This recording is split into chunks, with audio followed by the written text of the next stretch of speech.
এই মুহূর্তে breaking news নজর রাখতেই হচ্ছে আরজিকর ধর্ষণ খুনের ঘটনায় 18 জানুয়ারি রায় ঘোষণা। এই মুহূর্তের অত্যন্ত গুরুত্বপূর্ণ খবর, আরজিকর ধর্ষণ খুনের ঘটনায় 18 জানুয়ারি রায় ঘোষণা। এই মুহূর্তের বড় খবর, breaking news, big breaking. RG Kar ধর্ষণ খুনের ঘটনায় কিন্তু এবার 18 জানুয়ারি রায় ঘোষণা করতে চলেছে। এই মুহূর্তে সব থেকে বড় খবর, আরজিকরে গত 9 আগস্ট যে ধর্ষণ খুনের ঘটনা ঘটে, সেই ঘটনায় আগামী 18 জানুয়ারি রায় ঘোষণা। আগামী 18 জানুয়ারি আরজিকর ধর্ষণ খুনের ঘটনায় রায় ঘোষণা হতে চলেছে। এই মুহূর্তের অত্যন্ত গুরুত্বপূর্ণ খবর, বিগ ব্রেকিং নিউজ। গত 9 আগস্ট আরজিকরে যে ধর্ষণ খুনের ঘটনা ঘটে, সেই আগামী 18 জানুয়ারি রায় ঘোষণা হতে চলেছে। এই মুহূর্তে সবচেয়ে বড় গুরুত্বপূর্ণ খবর, যে নৃশংস ঘটনা, ধর্ষণ খুনের ঘটনায় তোলপাড় হয়েছিল দেশ, সেই ঘটনায় এবার আগামী 18 জানুয়ারি রায় ঘোষণা।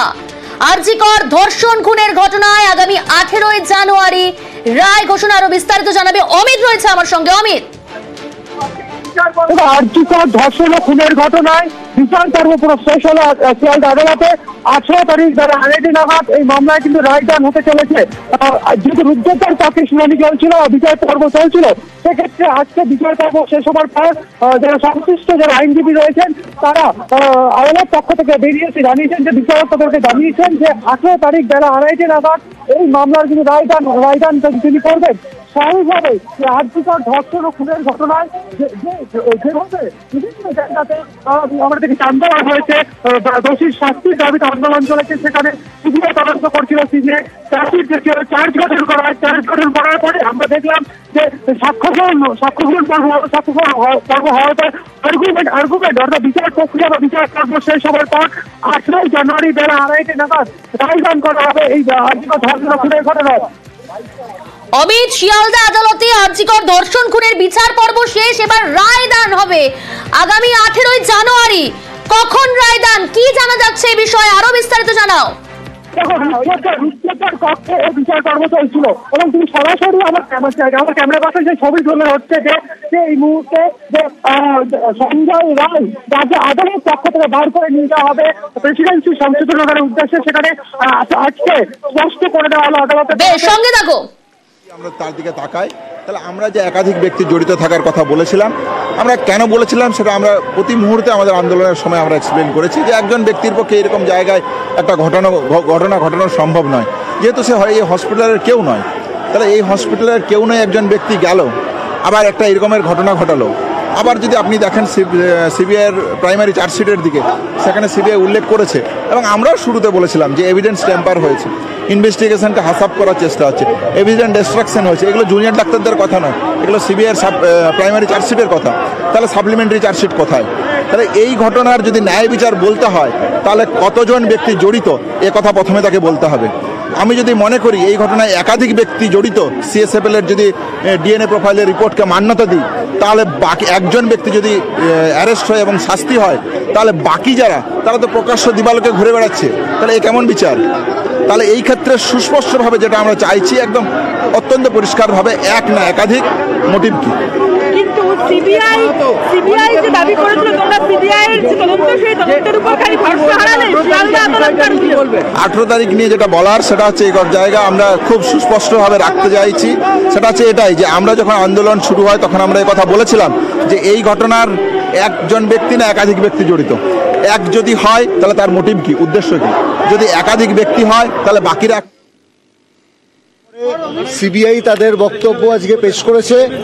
আজকে সব পক্ষের বক্তব্য শেষ হয়ে যাওয়ার পরে জজ সাহেব 18 জানুয়ারি দুপুর 2:30টার সময় এই কেসের রায় ঘোষণা করবেন।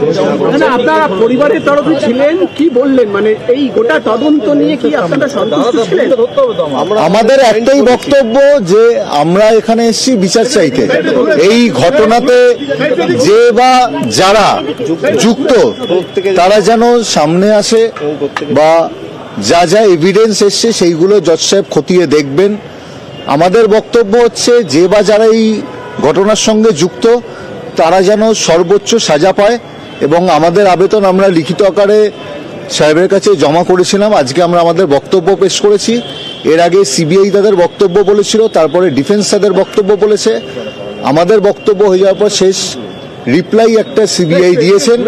এখানে বলে রাখছি যে যেই চার্জশিট জমা হয়েছে তার একটা অংশ জমা হয়েছে, প্রিলিমিনারিটা জমা হয়েছে, এখনো সাপ্লিমেন্টারি জমা হয়নি, যেটা এখনো কোর্টেতে জমা পড়েনি, হয়তো আগামী দিনে জমা পড়বে এবং তদন্ত পুরোপুরি শেষ হয়ে যায়নি, এখনো তদন্ত চলছে।